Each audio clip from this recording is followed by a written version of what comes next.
Richie Tosier ferme la radio, qu'il l'assourdit avec Madonna, et s'engage sur le bas-côté de la route, coupe le moteur de la Mustang louée chez Avis à l'aéroport de Bangor et quitte le véhicule.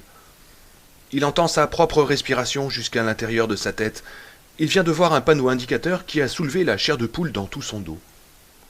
Il passe devant la voiture et s'appuie des mains sur le capot. On entend les menus claquements que fait un moteur en se refroidissant.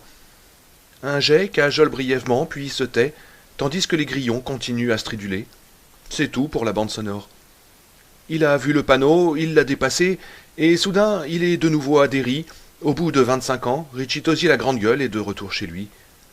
Brutalement, des aiguilles de douleur insupportable s'enfoncent dans ses yeux, balayant ses réflexions.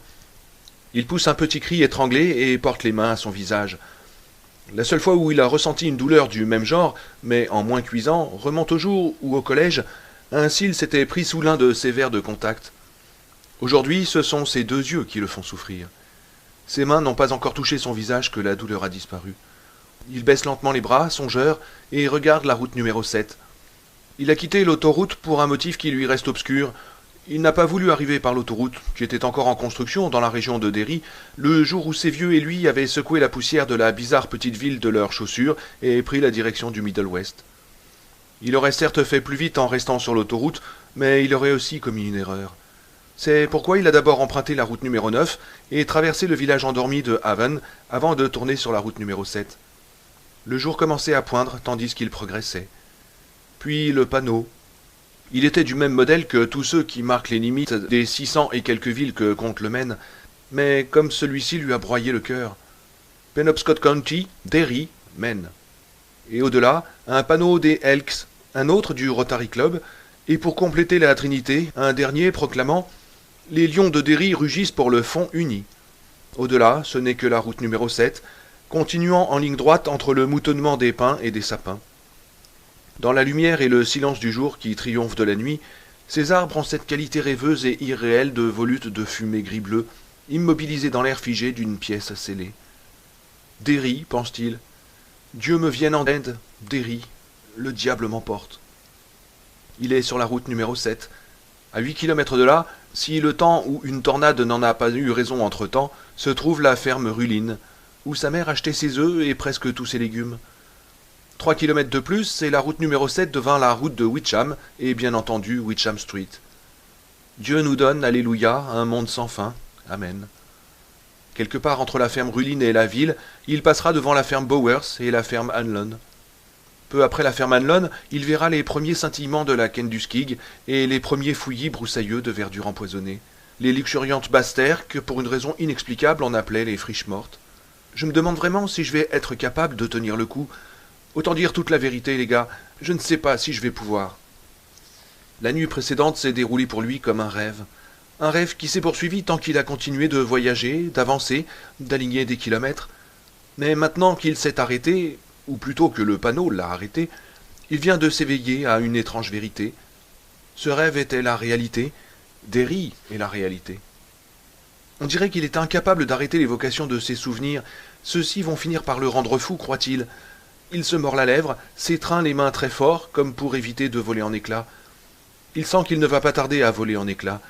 On dirait qu'il y a au fond de lui un fou impatient de ce qui va arriver, mais en dehors de ça, il ne se demande qu'une chose.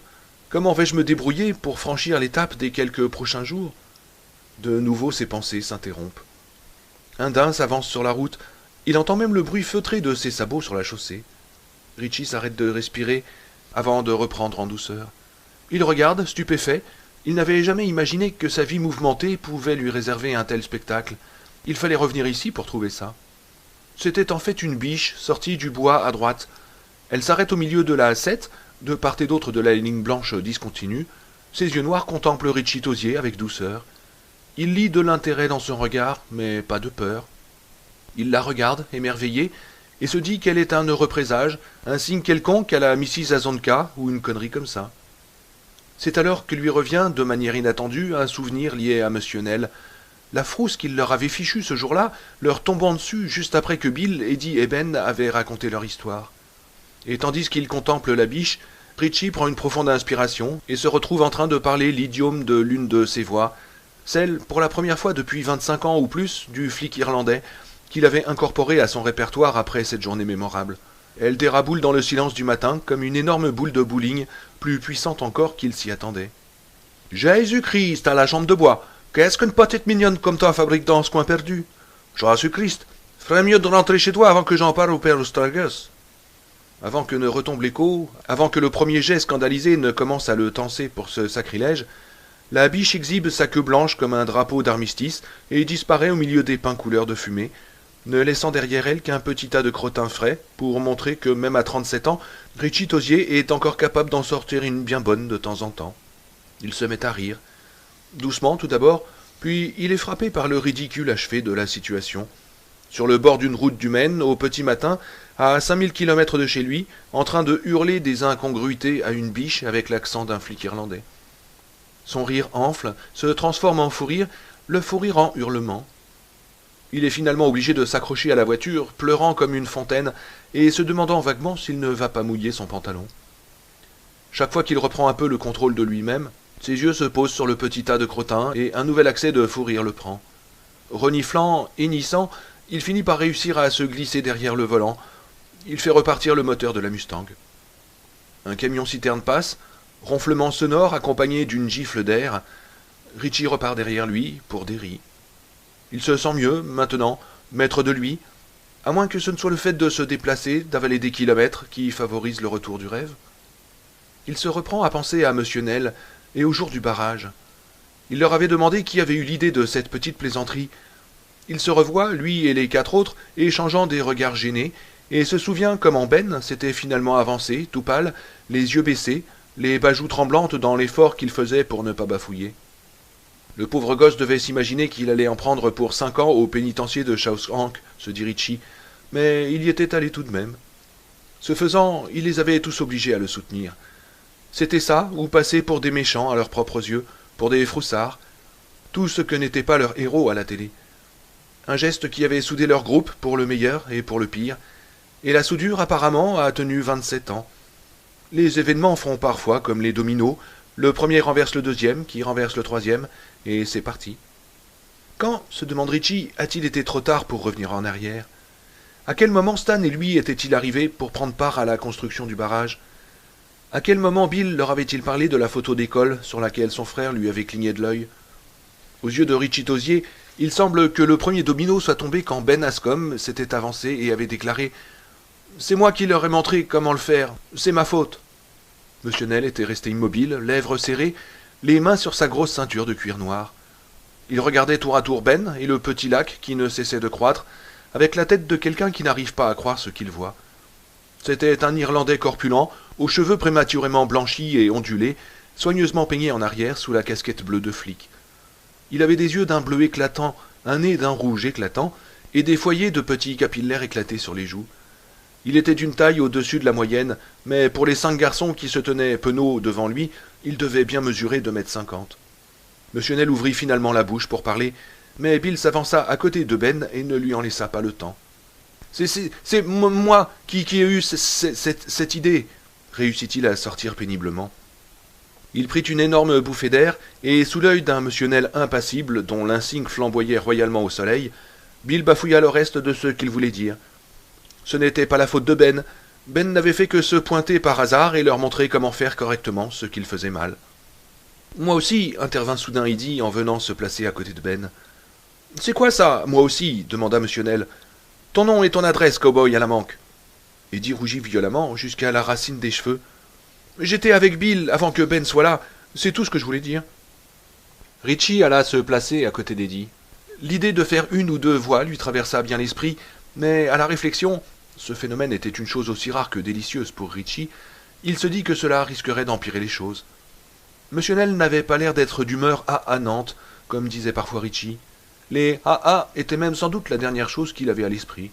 C'est pourquoi Richie se contenta de dire « J'étais aussi dans le coup », et il la ferma. « Comme moi », dit Stan, en se plaçant à côté de Bill. Ils se tenaient tous les 5 en randonnion devant M. Nel. Ben regarda à sa droite et à sa gauche, plus que désorienté, comme stupéfait d'avoir leur soutien. Pendant un instant, Richie crut bien que Meule de Foin allait éclater en larmes de gratitude. « Jésus !» répéta M. Nel. Il prenait un ton dégoûté, mais son visage parut soudain trahir une envie de rire. Vous me faites une belle bande de rigolos tous les 5. Si jamais vos parents apprennent où vous étiez aujourd'hui, va y avoir des derrières échauffés ce soir. » Richie ne put se retenir plus longtemps. Sa bouche s'ouvrit, c'est tout, et se mit à jacasser, comme d'habitude. « Comment ça va dans votre cambrousse, monsieur Nel » beugla-t-il. « Ah, ça fait bien plaisir de vous voir, sûr et certain. Vous êtes un sacré gaillard d'homme, je vous jure. Oh, et moi je te jure que tu ne vas plus pouvoir t'asseoir pendant 10 jours si tu continues, mon jeune ami. » le coupa sèchement monsieur Nel. Bill se tourna vers Richie et gronda. « Pour la moumoire de Dieu, Richie, ferme-la. » « Excellent conseil, maître William Denbrough, dit M. Neal. Je suis prêt à parier que Zach ignore que t'es en ce moment dans les friches, en train de jouer au milieu des flottilles de colombins, hein ?» Bill, les yeux baissés, secoua la tête. Des roses sauvages empourpraient ses joues. M. Neal s'adressa à Ben. « Je n'ai pas retenu ton nom, fiston. »« Ben Ascom, monsieur, » fit Ben dans un murmure. M. Neal hocha la tête et examina de nouveau le barrage. « C'est ton idée, Ben ?»« C'est moi qui leur ai dit comment faire, oui. » Le murmure de Ben était devenu presque inaudible. « Eh bien, voilà un sacré ingénieur. Dis-moi, mon bonhomme, tu connais que dalle au système de drainage à dérive, je suis prêt à parier. » Ben secoua la tête. Presque gentiment, M. Nel expliqua. « C'est un système double.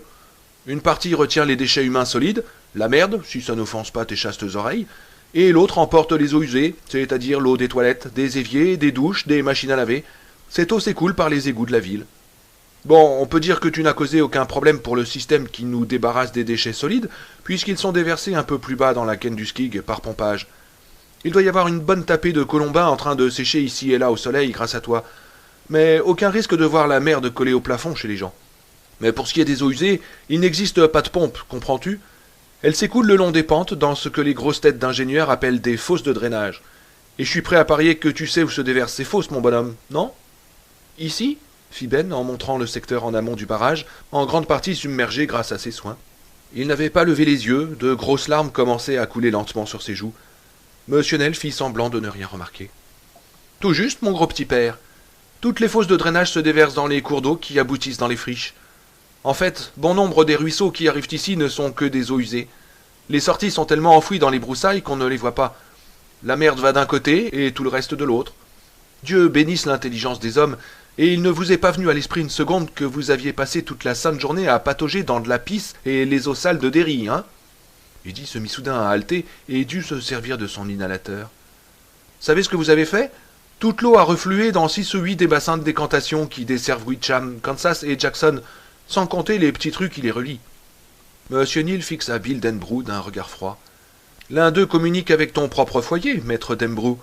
Et voilà comment l'eau ne va plus s'écouler des éviers, des machines à laver, et comment les évacuations vont joyeusement refluer vers les caves. » Ben laissa échapper un gros sanglot comme un aboiement.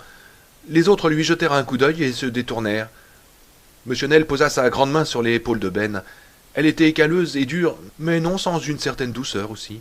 « Allons, allons, ne dramatisons pas, mon bonhomme. On n'en est peut-être pas encore là.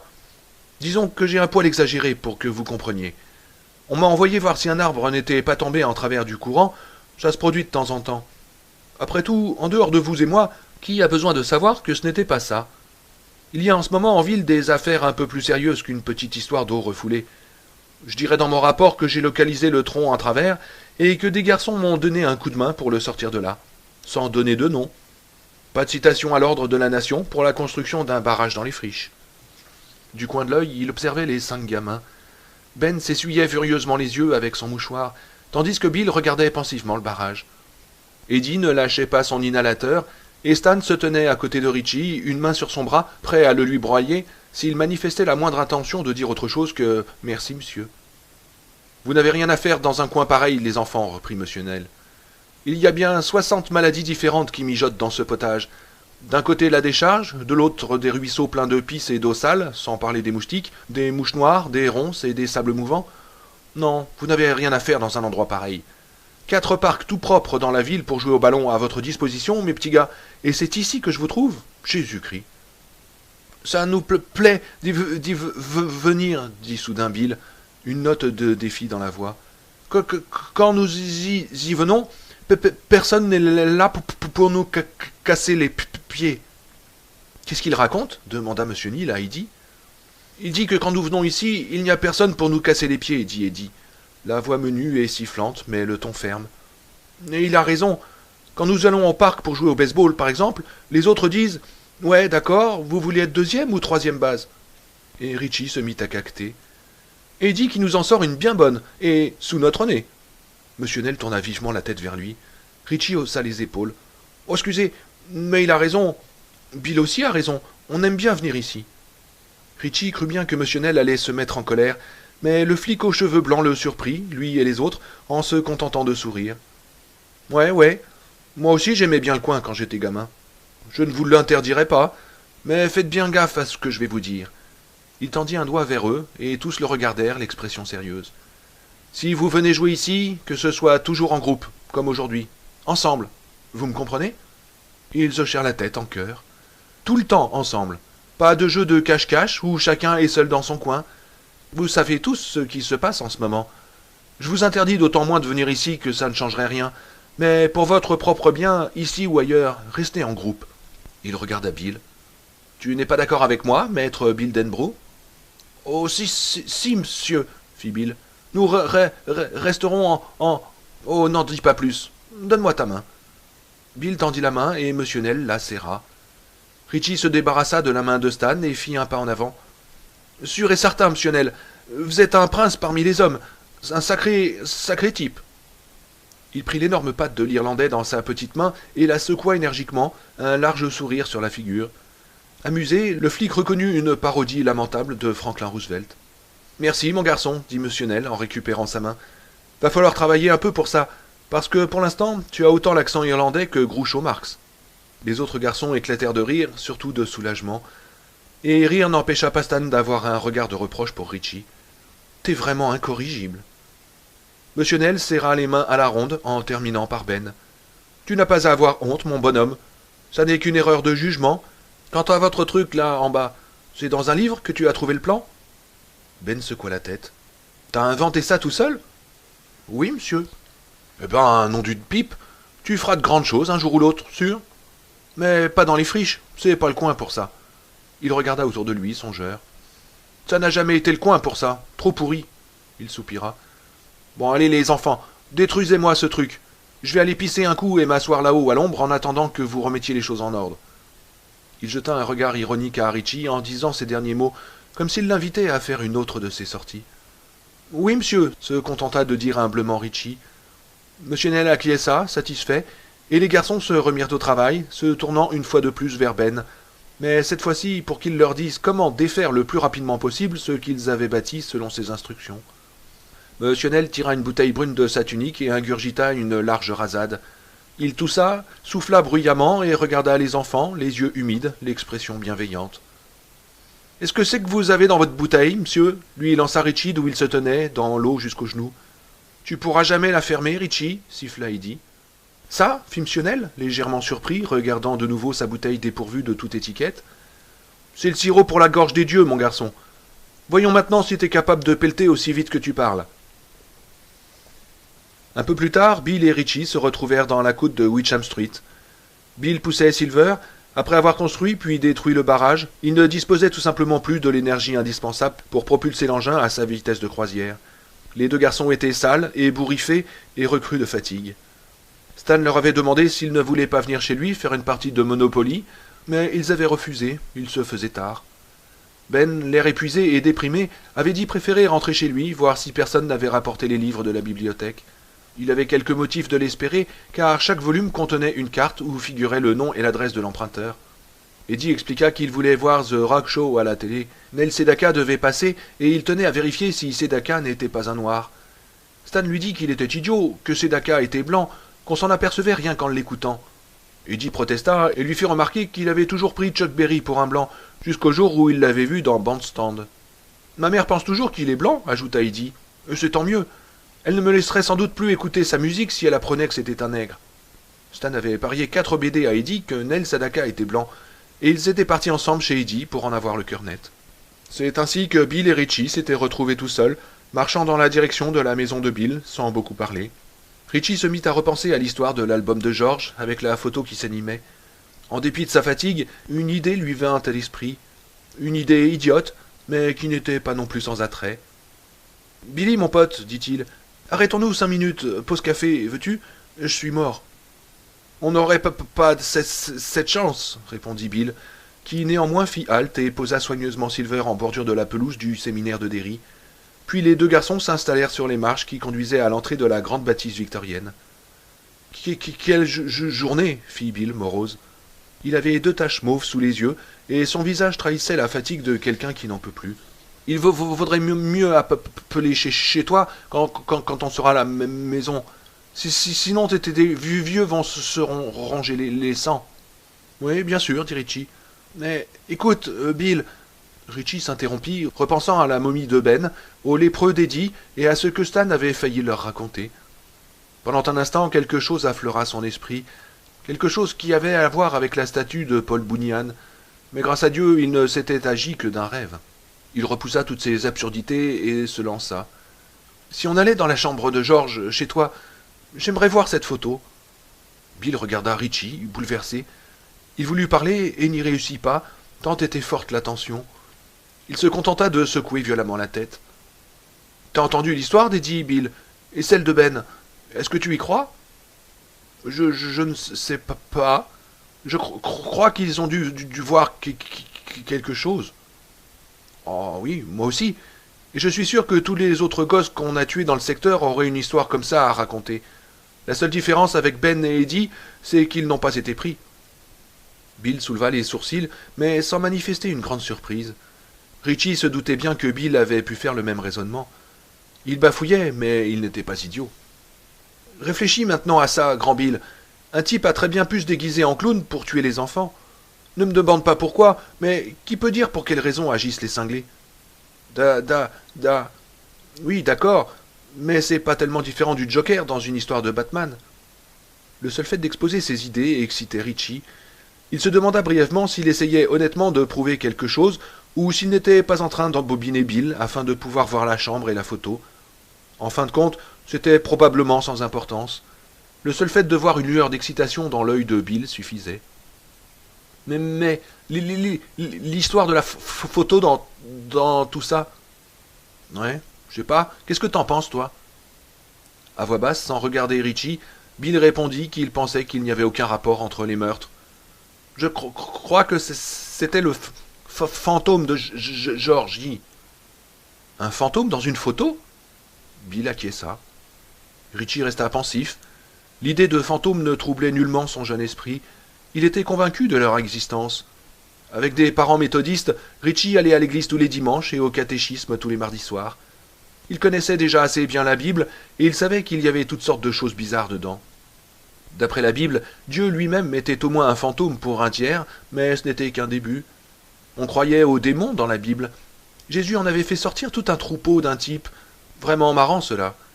Quand Jésus avait demandé au type qui il était, les démons avaient répondu en lui disant de s'engager dans la Légion étrangère, ou un truc comme ça. La Bible regorgeait d'histoires de ce genre, toutes parfaitement vraies, d'après le révérend Craig et les parents de Richie. Ce n'était donc pas tant l'explication elle-même de Bill qui le gênait que la logique qui la sous-tendait. « Mais tu as dit que tu avais peur. Pourquoi aurais-tu peur du fantôme de George, Bill ?» Bill porta une main tremblante à sa bouche avant de parler. « Il est probablement en colère après moi. C'est ma faute s'il est mort. Je l'ai envoyé avec le Il fut incapable de sortir le mot, et mima donc le bateau d'une ondulation de la main. Richie acquiesça pour montrer qu'il le comprenait, mais qu'il n'était pas d'accord. « Je ne crois pas, dit-il. Si tu l'avais descendu, je dis pas. Ou même si tu lui avais donné un fusil chargé, par exemple, et s'il s'était accidentellement tué avec. Mais ce n'est pas un fusil, juste un bateau de papier. Tu ne voulais pas lui faire de mal. En fait, Richie leva un doigt qu'il agita comme un avocat qui avance un argument. Tu voulais seulement faire plaisir à ton petit frère, non? Bill s'efforça de se souvenir désespérément. Ce que Richie venait de lui dire l'avait fait se sentir un peu mieux pour la première fois depuis la mort de George, c'est-à-dire depuis des mois. Mais il y avait quelque chose en lui qui tenait absolument à ce qu'il ne se sente pas mieux, qui tenait à ce que ce soit sa faute, peut-être pas entièrement, mais au moins en partie. Sinon, comment expliquer cette zone glaciale sur le canapé entre son père et sa mère? Sinon, comment se faisait-il que plus personne ne parlait à table pendant les repas? On n'entendait plus que des bruits de couteaux et de fourchettes, et quand il n'en pouvait plus, il demandait qu'on l'excuse et filait. comme si le fantôme c'était lui, une présence qui parlait et se déplaçait, mais que l'on n'entendait pas et que l'on ne voyait pas. On la sentait vaguement, sans en accepter la réalité. L'idée qu'il était responsable ne lui plaisait pas, mais l'autre alternative, dans ce cas, lui plaisait encore moins.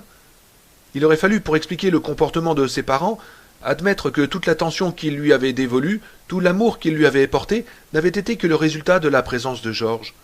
Georges parti, il ne restait plus rien pour lui. Et tout cela s'était produit accidentellement, sans aucune raison. S'approcher de cette issue, c'était entendre les vents de la folie souffler au-delà.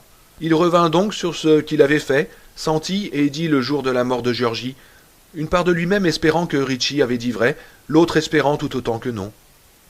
En tant que son grand frère, il n'avait pas été un saint vis-à-vis de son cadet. Rien n'était plus certain. Il s'était souvent battu. N'y avait-il pas eu de bagarre ce jour-là? Non, pas de bagarre. Lui-même s'était senti bien trop patraque pour prendre l'initiative d'une querelle avec Georges. Il avait dormi et rêvé de quelque chose. Rêvé d'une tortue? D'une petite bestiole marrante. Il ne se souvenait pas de quoi. Et il s'était réveillé alors que s'affaiblissait le bruit de la pluie dehors et que Georges grommelait, boudeur, dans la salle à manger. Il lui avait alors demandé ce qui n'allait pas. Georges était venu dans sa chambre et lui avait dit qu'il essayait de fabriquer un bateau de papier en suivant les directives de son illustré favori sans arriver à s'en sortir. Bill avait dit à Georges d'amener l'illustré. Il voulait confirmer ses souvenirs du camp d'été où il avait appris la technique des bateaux de papier. Assis à côté de Richie sur les marches du séminaire, il se souvint du regard extasié de Georges quand il avait vu le bateau prendre forme. Il se rappela la joie que lui avait procuré ce regard. Georgie le prenait vraiment pour un as, un champion, le genre de type qui triomphe de toutes les difficultés. Bref, il s'était senti un authentique grand frère. Le bateau avait tué Georges, mais Richie avait raison. Ce n'était pas comme s'il avait donné à Georgie un fusil chargé pour jouer avec. Bill n'avait aucune idée de ce qui allait lui arriver. Comment aurait-il pu deviner? Il prit une profonde inspiration qui le fit frissonner, et eut l'impression qu'un gros rocher, dont il n'avait jamais soupçonné la présence, venait d'être enlevé de sa poitrine. Il se sentit immédiatement mieux, à tout point de vue. Il ouvrit la bouche pour expliquer cela à Richie, mais au lieu de cela, il éclata en sanglots. Inquiet, Richie passa un bras sur les épaules de Bill, non sans avoir jeté un rapide coup d'œil à la ronde, pour être sûr que personne ne les prendrait pour un couple de tapettes. « Tout va bien, Bill, tout va bien, d'accord? Allez, vieux, ferme-moi ces robinets. » « Je n'ai jamais voulu qu'il me meure, larmoya-t-il, bafouillant plus que jamais. Jamais, je n'ai pas pensé à un truc pareil. Mais nom d'une pipe, Bill, je le sais bien. Si t'avais voulu lui faire sa fête, tu l'aurais poussé dans l'escalier ou un truc comme ça. » Maladroitement, Richie tapota l'épaule de Bill et le serra contre lui avant de le relâcher. « Bon, allez, on arrête de chialer, d'accord?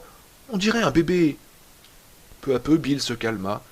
Ça lui faisait toujours mal, mais la douleur lui paraissait en quelque sorte plus propre, comme s'il avait débridé une plaie et retiré ce qui était putréfié à l'intérieur. L'impression de soulagement persistait. « Je n'ai jamais voulu sa mort. Et si tu racontes à quelqu'un que j'ai chialé, je te fous mon poing dans la gueule. »« Oh, je ne dirai rien, promis. C'était ton frère, nom d'une pipe. Si on me tuait mon frère, je chialerais comme une madeleine. » Mais t'as pas de frère? Ouais, mais si j'en avais un, tu chialerais? Oh, sûr. Richie se tut, observant Bill d'un air inquiet. Il se demandait s'il en avait vraiment fini. Il avait les yeux rouges et continuait de se les essuyer avec son tire-jus, mais, conclut Richie, le gros de la crise était certainement passé. Ce que je veux dire, c'est que je ne vois pas pourquoi Georges voudrait te hanter. C'est ce qui me fait dire que la photo a peut-être quelque chose à voir avec l'autre, là, le clown. Mais peut-être que Georges ne le sait pas, lui. Peut-être qu'il pense que... Richie comprit où Bill voulait en venir et le coupa d'un geste de dénégation. Quand t'es clamsé, tu sais tout ce que les gens pensaient de toi, Bill. Il s'exprimait avec l'air indulgent d'un grand professeur corrigeant les idées stupides d'un cutéreux. C'est dans la Bible. Ouais, si on veut pas voir à travers le miroir actuellement, nous verrons comme si c'était une vitre après notre mort. C'est dans la première épître aux Thessaloniciens, ou la deuxième aux Babyloniens, j'ai oublié. Ça veut dire... Oh, j'ai compris. Alors, qu'est-ce que t'en dis? Hein? Allons dans sa chambre et regardons l'album. Ça nous donnera peut-être un indice sur celui qui tue les gosses. J'ai la frousse. Oui, moi aussi. Richie avait répondu d'instinct, histoire de décider Bill, puis quelque chose de lourd se déplaça en lui, et il se rendit compte qu'il avait effectivement une peur bleue. Les deux garçons se glissèrent dans la maison comme des fantômes. Le père de Bill était encore au travail, sa mère se trouvait dans la cuisine, plongée dans un livre de poche, assise à la table. L'odeur du repas, branlade de morue, parvenait jusque dans l'entrée. Richie appela chez lui pour que sa mère ne le croie pas mort, tout de suite en arrivant.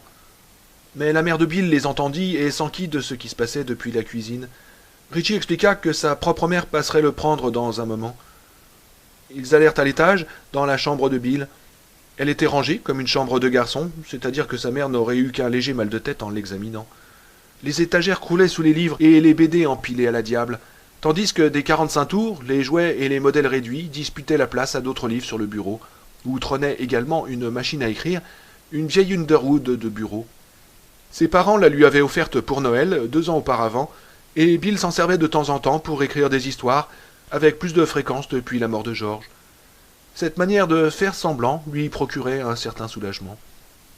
Le tourne-disque était posé à même le sol, des vêtements entassés dessus. Bill les fourra dans un tiroir de bureau et prit une demi-douzaine de 45 tours qu'il empila sur le gros tube du distributeur. Les Fleetwoods commencèrent à chanter comme Softly Darling. Richie se pinça le nez. Bill ne put s'empêcher de sourire en dépit de son cœur qui cognait. Il n'aime pas le rock. Celui-là, c'est mon cadeau d'anniversaire. J'ai aussi deux Pat Boone et deux Tony Sands. Je me passe Little Richard et J.J. Hawkins quand ils ne sont pas là. Mais si, elle entend la musique, elle nous croira dans ma chambre. Viens. La chambre de George était de l'autre côté du couloir, la porte fermée. Richie la regarda et se passa la langue sur les lèvres. « Elle n'est pas fermée à clé » murmura-t-il. Il se prit soudain à espérer qu'elle soit barricadée. Il avait du mal à croire que l'idée d'y pénétrer était de lui, tout d'un coup. Bill, tout pâle, secoua la tête et tourna le bouton de porte. Il entra et se tourna vers Richie, qui hésita un instant avant de le suivre. Bill referma la porte derrière eux. La musique se réduisit à un son étouffé. Le cliquetis de la serrure fit tressaillir Richie. Il regarda autour de lui, à la fois mort de peur et dévoré de curiosité. La première chose qu'il remarqua fut l'odeur sèche de renfermé. Ça doit faire longtemps qu'on ne l'a pas ouvert la fenêtre ici. Ça doit faire longtemps que quelqu'un n'y a pas respiré. C'est vraiment l'impression que ça donne, pensa-t-il. Il frissonna de nouveau et de nouveau se passa la langue sur les lèvres. Son regard tomba sur le lit de George et il pensa à l'enfant, dormant maintenant pour toujours sous un matelas de terre au cimetière de Mount Hope, pourrissant, sans avoir les mains croisées sur la poitrine, car pour cela il faut en avoir deux, et il manquait tout un bras à George quand on l'avait enterré. Richie laissa échapper un petit bruit de gorge. Bill se tourna et lui jeta un regard interrogateur. « Tu as raison, fit-il d'une voix enrouée.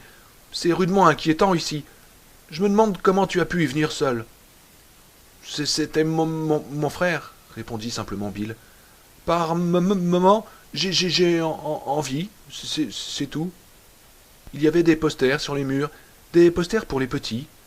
L'un d'eux représentait Tom Terrific, le personnage du dessin animé Captain Karangou, un autre les neveux de Donald, marchant dans la nature en bonnet de raton laveur. Sur un troisième, Monsieur Doe arrêtait la circulation pour qu'un groupe d'enfants puisse traverser la rue. On attend la présence du préposé pour traverser, lisait-on en dessous. George l'avait lui-même colorié. Il n'était pas très bon pour rester entre les lignes, le pauvre môme, pensa Richie avec un frisson. Il n'aurait jamais l'occasion de s'améliorer. Richie regarda la table, près de la fenêtre. Alignés au garde-à-vous par Mrs. Denbrough, à demi ouverts, se tenaient les bulletins de notes de George. À les voir ainsi, sachant qu'il n'y en aurait pas d'autres, que l'enfant était mort avant d'être capable de rester entre les lignes qu'il coloriait, et que sa vie s'était achevée irrévocablement pour l'éternité, sur ces bulletins de la maternelle et de l'école, l'imbécile réalité de la mort vint frapper Richie de plein fouet pour la première fois de sa vie. Comme si un gros coffre-fort de fer était venu s'enfouir dans son cerveau. « Je pourrais mourir » s'écria-t-il en lui-même, horrifié par une sorte de sentiment de trahison. « Ça arrive à n'importe qui ? À tout le monde ?» « Bon Dieu, fit-il d'une voix chevrotante, incapable de dire autre chose. « Ouais, fit Bill dans un souffle, s'asseyant sur le lit de George. Regarde !» Richie suivit le doigt de Bill et vit l'album de photos qui gisait sur le plancher, refermé. « Mes photographies, lut Richie.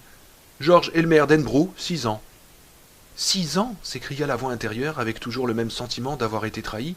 « 6 ans, pour toujours. N'importe qui. Merde, tout le monde.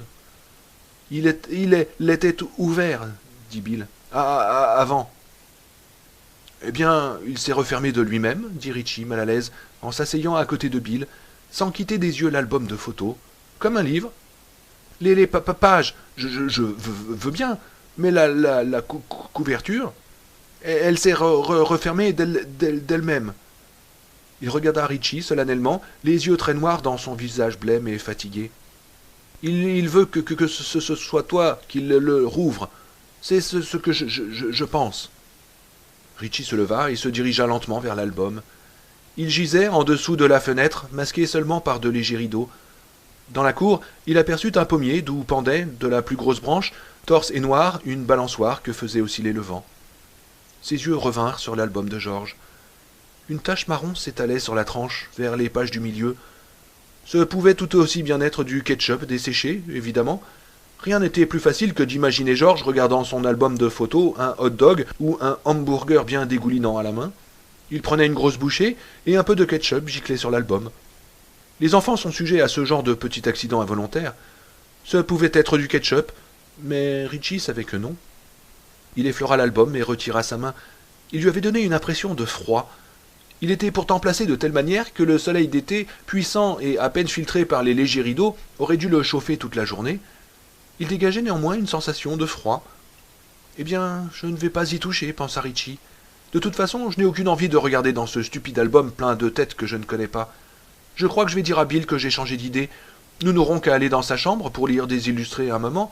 Après quoi, je rentrerai chez moi, on mangera et j'irai me coucher tôt parce que je suis pas mal fatigué. Et quand je me réveillerai demain matin, je serai convaincu qu'il s'agit bien de ketchup. Voilà ce que je vais faire. Bah oui. » C'est ainsi qu'il ouvrit l'album avec des mains à 1000 kilomètres de lui, tout au bout de longs bras de plastique, et qu'il regarda la tête des gens et les coins de rue, les oncles et les tantes, les bébés et les maisons, les vieilles Ford et les vieilles Studebaker, les lignes de téléphone, les boîtes aux lettres, les palissades, les jantes de voiture avec de l'eau croupissante dedans, la grande roue de la foire d'East County, le château d'eau, les ruines des aciéries Kitchener. Il tournait les pages de plus en plus vite. Brusquement, elles devinrent blanches. Il revint en arrière, bien décidé à s'en sortir tout seul. Il y avait une photo du centre de Derry, avec Main et Canal Street, datant des années 30, puis plus rien. « Il n'y a pas la moindre photo de classe là-dedans » dit Richie, regardant Bill avec une expression où se mêlaient soulagement et exaspération. « Qu'est-ce que tu nous as raconté ?»« Quoi ?»« La dernière, c'est la photo du centre-ville autrefois. Après, c'est vide. » Bill se leva et vint rejoindre Richie. Il examina le document. Derry, près de 30 ans auparavant, avec des autos et des camions d'un modèle antique, des lampadaires tout aussi démodés, avec des grappes de globes comme de gros raisins, des piétons près du canal, immobilisés avec un pied en l'air par l'objectif. Il tourna la page, comme l'avait dit Richie, il n'y avait rien. Non, un instant, pas tout à fait. Restait l'un de ces petits angles en papier noir et cellophane dans lesquels on glissait les photos pour les retenir. Elle était là, dit-il en tapotant l'angle de papier. Regarde. Ben, nom d'une pipe, dit Richie. Qu'est-ce qu'elle est devenue? Je ne sais pas. Bill avait pris l'album des mains de Richie et le tenait maintenant sur ses genoux. Il revint en arrière et étudia les photos accumulées par Georges.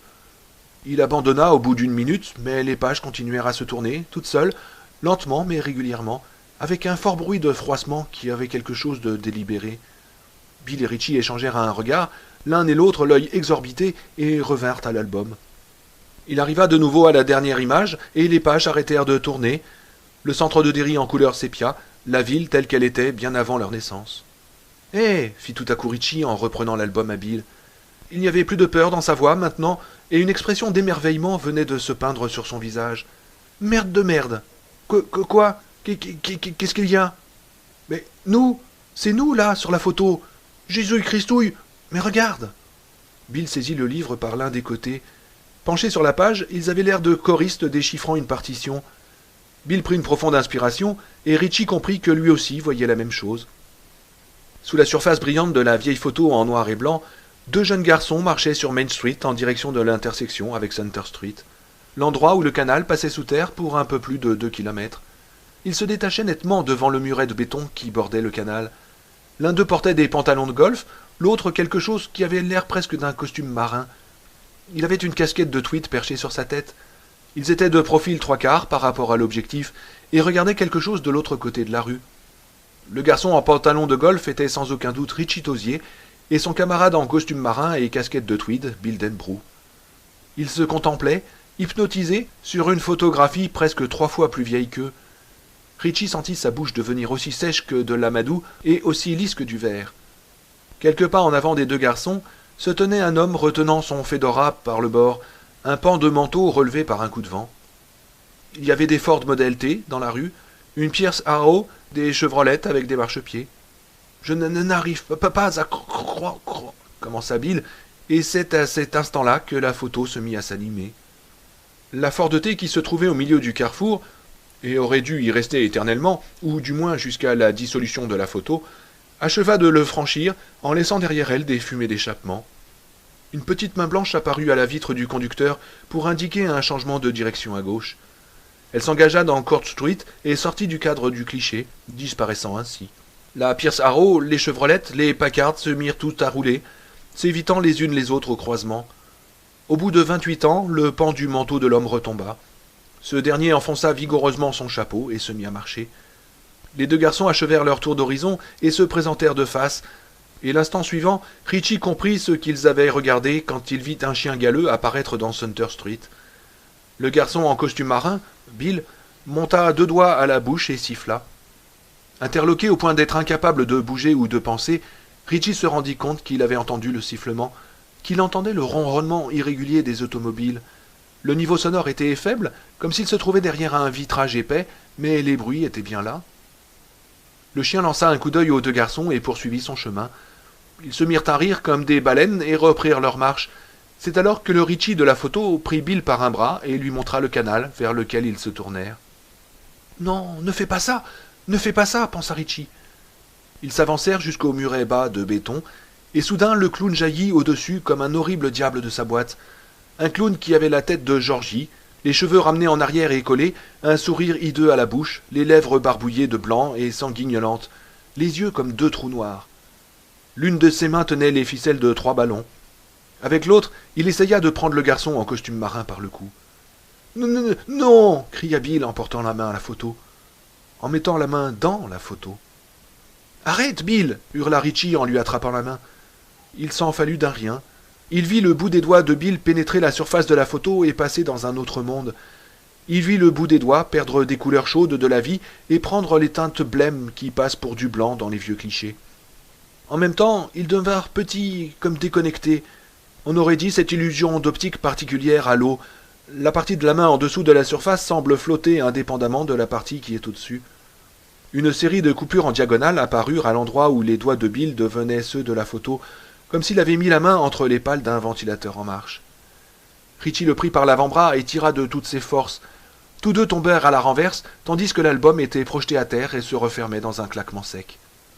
Bill porta les doigts à la bouche, des larmes de douleur dans les yeux.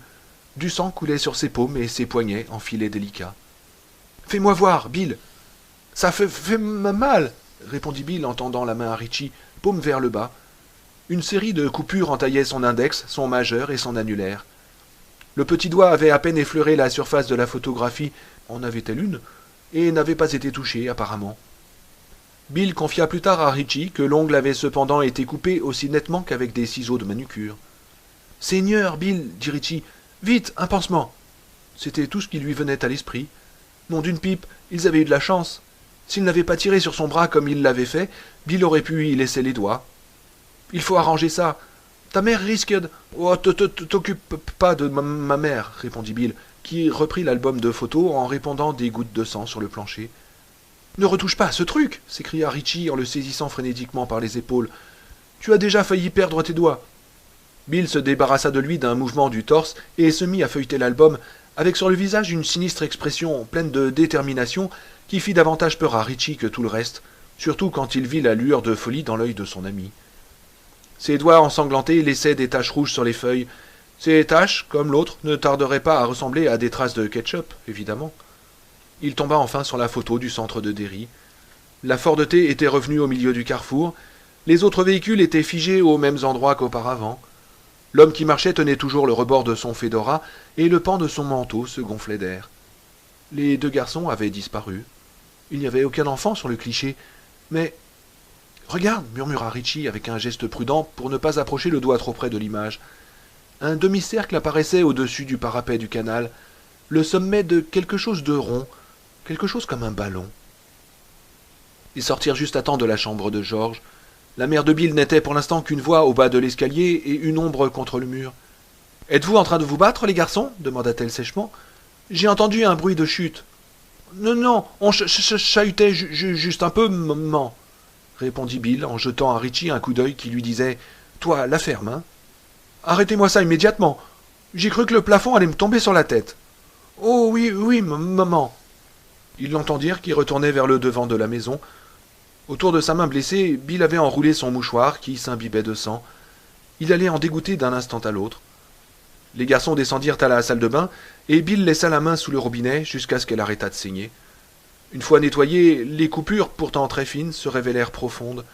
Voir leurs lèvres blanches et la chair rouge à l'intérieur donna envie de vomir à Richie, qui les banda de tricostéril aussi vite qu'il put. « Ça fait horrible moment mal, » dit Bill. « On n'a pas idée non plus de fourrer la main dans un truc comme ça, crétin. » Bill, solennel, regarda les anneaux de tissu adhésif, puis leva les yeux sur Richie. « C'était le clown. Il essayait de se faire passer pour George. »« Oui, exact. Tout comme il essayait de se faire passer pour la momie dans l'histoire de Ben, et pour le clochard malade dans celle d'Eddie. »« Lépreux ? Oui.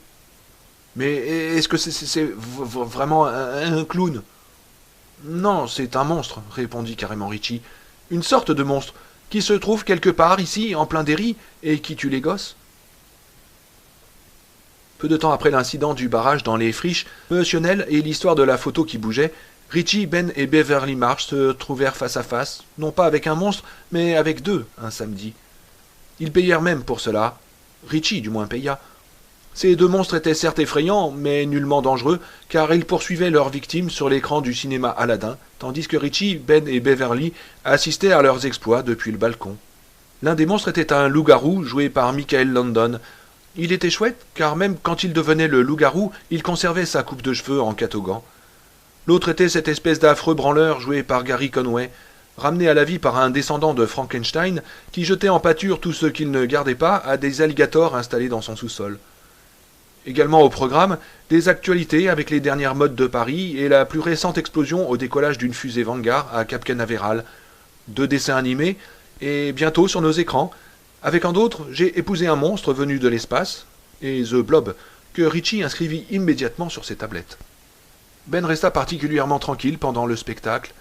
Meule de Foin avait bien failli se faire repérer par Henry, Huggins et Victor un peu plus tôt, et Richie ne cherchait pas plus loin l'explication de son silence. Ben avait cependant complètement oublié la présence des 3 voyous, assis en dessous, presque au premier rang, se passant du pop-corn et n'arrêtant pas de chahuter. La vraie raison de ce silence s'appelait Beverly. Sa proximité avec quelque chose de tellement enivrant qu'il en était presque malade. Son corps se couvrait de chair de poule pour lui paraître l'instant suivant aussi brûlant que s'il était atteint de fièvre tropicale dès qu'il bougeait. Quand sa main effleura celle de la fille en attrapant du pop-corn, il se mit à trembler d'exaltation. Il se dit plus tard que ces 3 heures passées dans la pénombre à côté de Beverly avaient été à la fois les plus longues et les plus courtes de toute sa vie. Richie, loin de se douter que Ben était en train de vivre les affres d'un amour d'enfance, se sentait en pleine forme. Dans la hiérarchie de ses goûts cinématographiques, il ne connaissait rien de mieux que 2 films d'horreur dans un cinéma envahi par des jeunes criant à qui mieux mieux aux passages les plus sanglants. Il ne faisait absolument pas le rapprochement entre les 2 séries B d'American International Pictures et ce qui se passait actuellement en ville. Pas encore, du moins. Il avait vu la projection annoncée dans le Derry News du vendredi matin et en avait presque immédiatement oublié la mauvaise nuit qu'il venait de passer. Il avait fini par se lever pour allumer la lumière de sa penderie, un vrai stratagème de bébé, mais auparavant il avait été incapable de fermer l'œil 1 minute. Le lendemain matin, cependant, les choses lui avaient paru normales, ou presque. Il commença par se dire que Bill et lui avaient été victimes d'une hallucination collective. Évidemment, les coupures aux doigts de Bill n'étaient pas une hallucination, mais peut-être s'était-il coupé aux feuilles de l'album de George. Ça coupe le papier. Peut-être. Et puis, aucune loi ne l'obligeait à y penser pendant les 10 prochaines années, hein. Aucune. Et c'est ainsi, après avoir vécu des événements qui auraient conduit n'importe quel adulte chez le plus proche psychanalyste, que Richie Tosier se leva, s'envoya un gigantesque petit déjeuner de crêpes, tomba sur l'annonce de 2 films d'horreur dans la page spectacle du journal et fit le compte de ses fonds. Comme ils étaient plutôt bas, pour ne pas dire inexistants, il entreprit le siège de son père. But, obtenir des corvées. Monsieur Tosier, déjà vêtu de sa blouse de dentiste pour le petit déjeuner, reposa la page des sports et se versa une autre tasse de café. C'était un homme d'aspect agréable, au visage fin. Il portait des lunettes cerclées de métal, avait un début de calvitie et devait mourir d'un cancer du larynx en 1973. Il regarda l'annonce que lui indiquait son fils. « Des films d'horreur » fit Wentworth Tosier. Oui, répondit Richie, tout sourire. « Quelque chose me dit que t'as envie d'aller les voir. »« Oh oui. Et quelque chose me dit aussi que tu vas être pris de convulsions mortelles si jamais tu ne peux pas aller voir ces 2 navets. »« Oh oui, j'en mourrais. Je sais que j'en mourrais. Ah !» Et Richie se laissa tomber de sa chaise, s'étreignant la gorge, la langue sortie. C'était le procédé très particulier employé par Richie Tosier pour faire du charme. « Oh, Seigneur Richie, vas-tu arrêter ça ?» lui lança sa mère depuis la cuisine, où elle lui préparait 2 œufs à mettre sur une crêpe. « Bon sang, Rich, lui dit son père, tandis qu'il se remettait sur sa chaise. J'ai certainement dû oublier de te donner ton argent de poche lundi dernier. Je ne vois pas comment expliquer autrement que tu sois sans le sou dès vendredi. Tu l'as dépensé ? Oh, voilà un sujet éminemment profond de réflexion pour un garçon à l'esprit aussi léger. Wentworth Tosier posa un coude sur la table et vint appuyer son menton dans la paume de sa main, contemplant son unique fils avec ce qui semblait être une totale fascination. Mais où est-il passé ? Richie adopta immédiatement la voix des Toodles, le maître d'hôtel britannique. « Oh, que monsieur me pardonne, mais je l'ai dépensé, monsieur. Ma contribution à l'effort de guerre. La pierre que j'ai apportée à notre lutte contre les Huns sanguinaires, monsieur. Oh, le plus beau tas de foutaises que je n'ai jamais entendu, oui, le coupa son père d'un ton aimable en tendant la main vers le pot de confiture de fraises. Épargne-moi tes grossièretés à table, s'il te plaît, intervint Maggie Tosier, tandis qu'elle portait ses œufs à Richie. Quant à toi, Rich, je me demande vraiment pourquoi tu as tellement envie de te bourrer le crâne avec ces nullités. Voyons, maman, protesta Richie. Il prenait un air désespéré, mais il jubilait intérieurement. Il lisait dans ses parents comme dans un livre beaucoup feuilleté et très aimé, et il était tranquille. Il allait obtenir ce qu'il voulait, des corvées et la permission d'aller au cinéma samedi après-midi. Wentworth se pencha vers son fils, souriant largement. « Quelque chose me dit que tu te trouves là où je voulais que tu sois, dit-il. « Ah bon ?» fit Richie en lui rendant son sourire un peu mal à l'aise. « Oh oui, notre pelouse t'est bien connue, Richie. Tu n'en ignores rien. Monsieur sait que la pelouse n'a aucun secret pour moi, monsieur. Elle est un peu touffue, n'est-ce pas ?»« C'est bien cela, oui, admit Wentworth, prenant le même ton que son fils. Et c'est toi, Richie, qui va remédier à cet intolérable état de choses. »« Moi ? » ?»« Oui, toi, d'un bon coup de tondeuse. »« D'accord, pas, entendu, » dit Richie, soudain pris d'un terrible soupçon. Et si jamais son père pensait à toute la pelouse, et non pas seulement à celle de devant? Le sourire de M. Tosier s'élargit, se transformant en une grimace prédatrice de requin. « Toute la pelouse, bien entendu. Ô rejeton débile de mes reins féconds, devant, derrière et sur les côtés. Et quand tu auras terminé, je poserai dans ta main 2 rectangles de papier vert avec le portrait de George Washington d'un côté et une pyramide surmontée de l'œil éternellement ouvert de l'autre. »« Je ne te suis pas très bien, Pat, dit Richie, qui redoutait au contraire d'avoir trop bien compris. « 2 dollars. »« 2 dollars pour toute la pelouse ?» s'exclama Richie, sincèrement mortifié. « Mais c'est la plus vaste de tout le quartier. Allons, pas. » Wentworth soupira et reprit son journal. Sur la page de titre, on lisait « Nouvelle disparition d'enfants, la peur revient ». Richie pensa un bref instant à l'étrange album de George Denbrough pour se dire aussitôt qu'il avait dû être victime d'une hallucination, et que dans le cas contraire, ça s'était passé hier et qu'aujourd'hui était un autre jour. « Je me dis que tu ne tiens pas tant que ça à voir ces films, en fin de compte, » remarqua M. Tosier, dont les yeux, l'instant suivant, apparurent au-dessus du journal, et étudiant Richie, l'air assez content de lui, il faut l'avouer, comme un homme avec un carré en main étudie son adversaire au poker par-dessus ses cartes. « Quand ce sont les jumeaux Clark qui la font, tu leur donnes 2 dollars chacun. »« C'est exact, admit Wentworth. Mais autant que je sache, ils ne meurent pas d'envie d'aller au cinéma demain, eux. Ou alors c'est qu'ils ont des sous, car cela fait un moment qu'on ne les a pas vus débarquer pour vérifier l'état de l'herbage qui entoure notre domicile. Toi, en revanche, tu meurs d'envie d'y aller, et tu n'en as pas les moyens. Cette sensation d'oppression au milieu de ton corps, Richie, vient peut-être des 4 crêpes et des 2 œufs que tu viens d'enfourner. Ou peut-être aussi de la pression que j'exerce sur toi. Hein? Les yeux de M. Tosier replongèrent derrière le journal. Mais c'est du chantage qu'il exerce sur moi, protesta Richie, outré à l'intention de sa mère, qui grignotait un toast sans beurre. Elle essayait de maigrir une fois de plus. C'est du chantage. J'espère que tu t'en rends compte. Oui, mon chéri, je me rends compte. Tu as de l'œuf sur le menton. Richie s'essuya. 3 $ et tout sera fait quand tu seras de retour ce soir, demanda-t-il au journal. Les yeux de son père firent une nouvelle et brève apparition. 2,50 $. Oh, nom d'un chien. Toi et Harpagon. Mon idole, répliqua Westworth de derrière son journal. Décide-toi, Richie. Je voudrais pouvoir lire ces résultats tranquillement. Oh, c'est d'accord, fit Richie avec un soupir. Quand tes vieux te tiennent par là où ça fait mal, ils savent vraiment y faire. Assez à un an, en y pensant bien. Pendant qu'il tondait, il exerça ses voix. Il en termina, devant, derrière et sur les côtés, à 3 heures, vendredi après-midi, et se retrouva le samedi matin avec 2,50 $ dans son jean. Quasiment une petite fortune. Il appela Bill, mais celui-ci lui annonça morose qu'il devait se rendre à Bangor pour un test orthophonique. Richie compatit et ajouta « Envoie-les se faire foutre, grand Bill. »« Oh, papa, par la mon cul, ma tête est malade, tosier, » rétorqua Bill en raccrochant.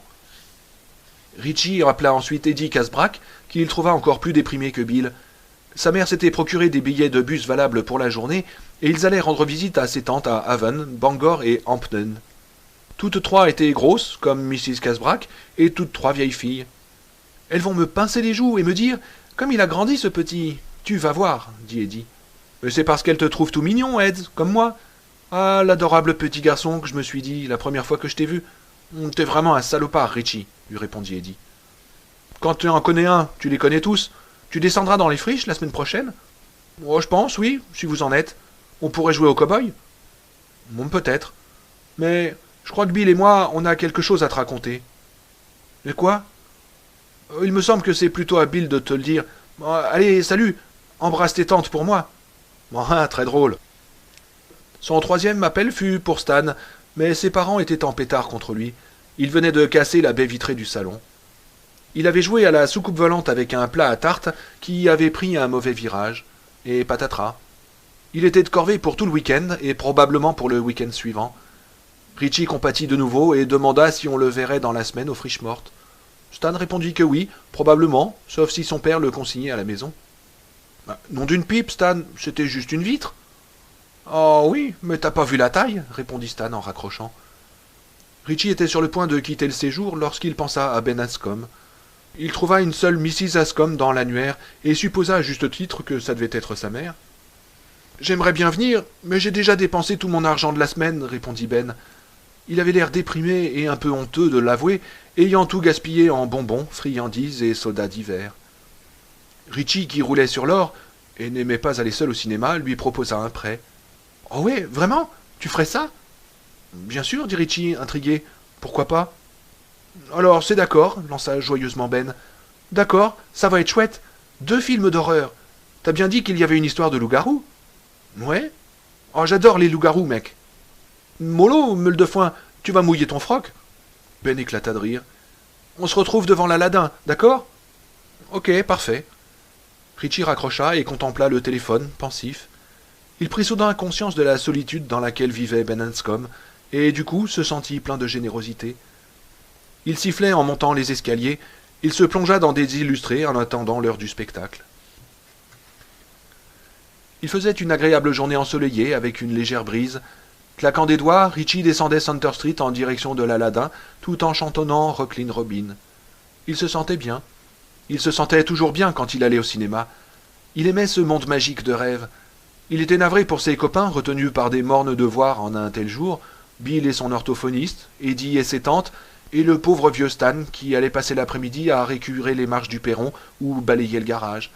Tout ça parce qu'un moule à tarte avait viré à droite alors qu'il aurait dû virer à gauche. Richie n'avait pas oublié son yo-yo. Il le sortit de sa poche et essaya une fois de plus de le faire dormir. C'était un talent qu'il rêvait d'acquérir sans résultat jusqu'ici. Ce petit con ne voulait rien savoir.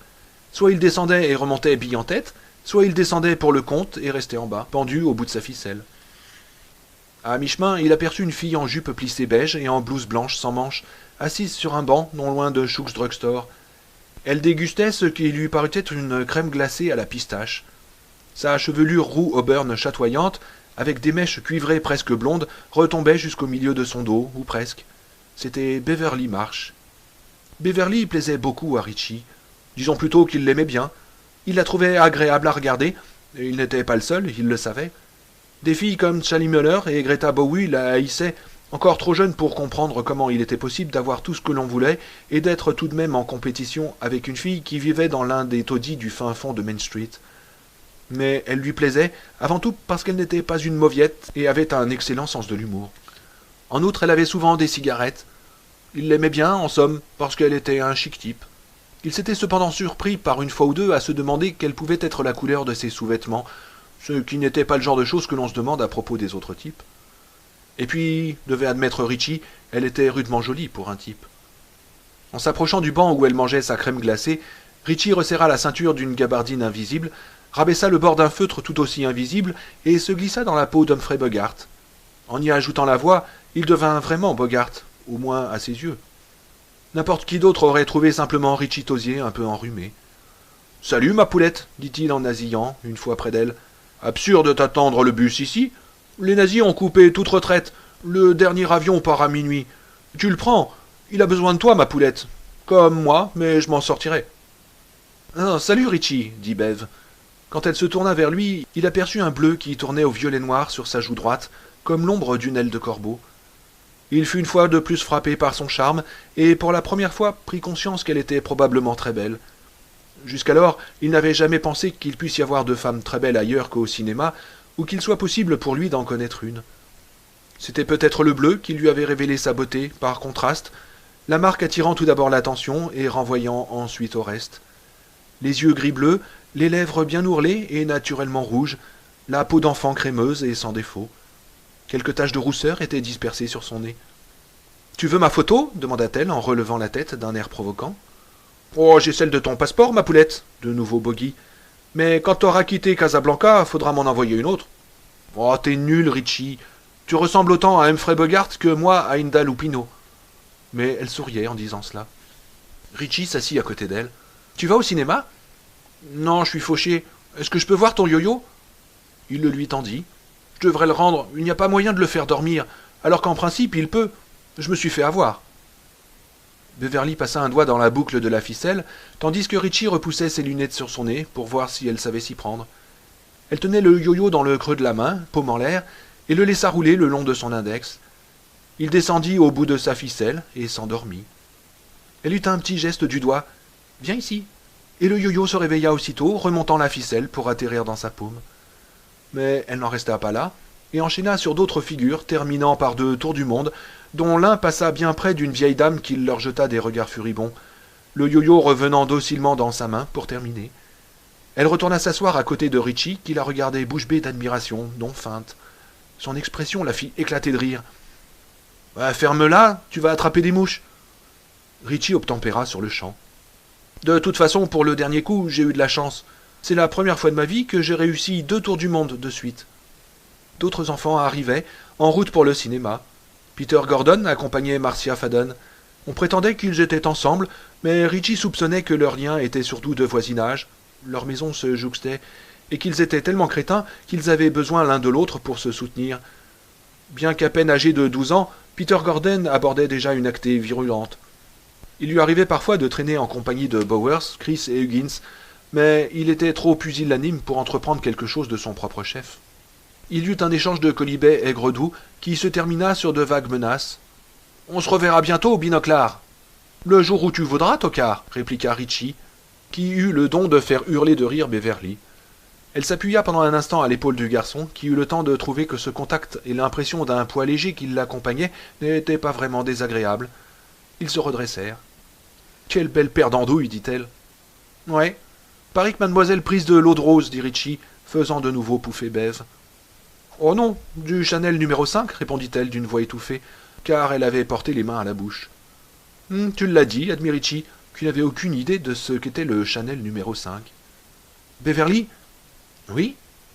Peux-tu me montrer comment le faire dormir ? Oh, je crois. Je n'ai jamais essayé d'apprendre à quelqu'un d'autre. Bah, toi, comment tu as appris? Et qui t'a montré? Elle lui jeta un regard dégoûté. Personne, j'ai trouvé toute seule. Comme pour faire tournoyer le bâton. Je me défends très bien au bâton. Oh, t'as pas les chevilles qui enflent, par hasard? Non, c'est la vérité. Et pourtant, je n'ai pris aucun cours, rien. Et tu peux vraiment faire la majorette? Ben oui. Tu vas devenir capitaine de majorette au lycée, alors? Elle sourit, un sourire que Richie n'avait encore jamais vu, à la fois rusé, cynique et triste. Il eut un mouvement de recul devant le pouvoir mystérieux qu'il révélait, comme il avait eu un mouvement de recul quand la photo de l'album de George s'était animée. Ça, c'est bon pour Marcia Faden, dit-elle, ou pour Sally Mueller et Greta Bowie, des filles qui pissent de l'eau de rose. Leurs parents payent pour les équipements et les uniformes, elles ont un avantage. Jamais je ne serai capitaine. Bah, nom d'une pipe, Bev, dit Richie. Ce n'est pas la bonne façon de voir. Si, c'est la bonne. Elle haussa les épaules. Mais je m'en fiche. Pourquoi voudrais-tu que j'ai envie de faire des sauts périlleux et de montrer ma petite culotte au monde entier? Allez, regarde, Richie. Et pendant les 10 minutes suivantes, Bev montra à Richie comment faire dormir son yo-yo. Et il fit quelques progrès. Tout d'un coup, il leva les yeux sur l'horloge du bâtiment de la Merrill Trust, de l'autre côté de la rue, et sauta sur ses pieds. Nom d'une pipe, s'exclama-t-il en fourrant le yo-yo dans sa poche. Faut que j'y aille, Bev. Je dois retrouver Meule de Foin. Il va penser que j'ai oublié. Meule de Foin? Oh oui, Ben Ascom. C'est moi qui l'appelle comme ça. Comme Kaloum la Meule de Foin, le lutteur. Beverly fit les gros yeux. Bon, c'est pas très gentil. Je l'aime bien, Ben. Oh, me foutez pas, Buana, s'écria Richie, style négrillon des plantations, en roulant de grands yeux. Moi, tu es bon nègre, mam. Oh, Richie, fit Bev doucement. Il se tut aussitôt. Moi aussi, je l'aime bien. Nous avons tous construit un barrage dans les friches il y a 2 jours et... Vous allez jouer là-bas? Toi et Ben? Bien sûr, toute une bande même. C'est rudement chouette, ce coin. Il jeta un coup d'œil à l'horloge. Mais faut vraiment que je me tire. Ben va attendre. Ok, d'accord. Mais au lieu de cela, il resta un bref instant, hésitant, et reprit. Ben, viens avec moi si tu fais rien. Je te l'ai dit, j'ai pas un sou. Je te paierai ta place. J'en ai, moi. Elle se retourna et jeta ce qui restait de son coude de crème glacée dans la poubelle derrière le banc. Il y avait une sincère pointe d'amusement dans ses yeux gris-bleu clair quand elle les tourna vers lui. Elle fit semblant d'arranger sa coiffure et lui demanda. Oh, mon cher, serait-ce un rendez-vous? Pour une fois, fait exceptionnel, Richie se trouva pris au dépourvu. Il sentit même le rouge lui monter aux joues. Il avait fait cette offre de la manière la plus naturelle, comme il l'avait faite à Ben, sauf qu'il avait parlé d'avancer de l'argent à Ben, non? Eh oui, il n'avait rien dit de tel à Bev. Richie se sentit tout d'un coup tout maladroit. Il avait baissé les yeux devant son regard amusé et se rendait compte que sa jupe avait légèrement remonté dans le mouvement qu'elle avait fait pour jeter le cône de gaufre, ce qui découvrait ses genoux. Il leva les yeux, mais il tomba sur les légers renflements de sa poitrine naissante et il ne se sentit pas mieux. Comme souvent quand il se sentait gêné, Richie se réfugia dans les clowneries. Ouais, c'est un rencard, s'écria-t-il en se jetant à genoux devant elle, les mains jointes. Viens, je t'en prie, viens, je t'en supplie. Si tu dis non, je me tue sur place. Oh, Richie, mais t'es vraiment cinglé, dit-elle, pouffant de nouveau. Mais n'avait-elle pas une pointe de rouge aux joues? Elle n'en était que plus jolie. Allez, relève-toi avant qu'on t'embarque pour l'asile. Il obtempéra et se sentit un peu plus à l'aise, comme s'il venait de retrouver l'équilibre. Une petite pointe de folie aidait toujours à se sortir des situations embarrassantes, croyait-il. Alors, tu veux bien venir? Oui, bien sûr. Merci beaucoup, Richie. Tu te rends compte, c'est mon premier rendez-vous. Attends seulement que je raconte tout ça dans mon journal ce soir. Les 2 mains serrées contre sa poitrine naissante, elle se mit à battre rapidement des cils et éclata de rire. J'aimerais mieux si tu n'appelais pas ça comme ça, dit Richie. Oh, tu n'es pas très romantique, lui reprocha-t-elle avec un soupir. Non, pas pour un sou. Il se sentait néanmoins extrêmement content de lui. Le monde lui parut soudain très clair et très amical. Il se surprit à jeter des coups d'œil furtifs à la jeune fille. Elle regardait les vitrines, robes et chemises de nuit dans celles de Cornell Hopleys, linge de maison à la grange aux affaires, et il observait sa chevelure, l'ovale de sa joue ou la façon dont ses bras nus sortaient des ouvertures circulaires de la blouse. Tous ces détails le ravissaient. Il n'aurait su dire pour quelle raison, mais jamais ce qui s'était passé dans la chambre de George, chez Bill Denbrough, ne lui avait semblé aussi loin. Il était temps de partir, temps d'aller retrouver Ben, mais il aurait volontiers prolongé ces instants pendant que les yeux de Bev parcouraient les vitrines, tant il se sentait bien près d'elle.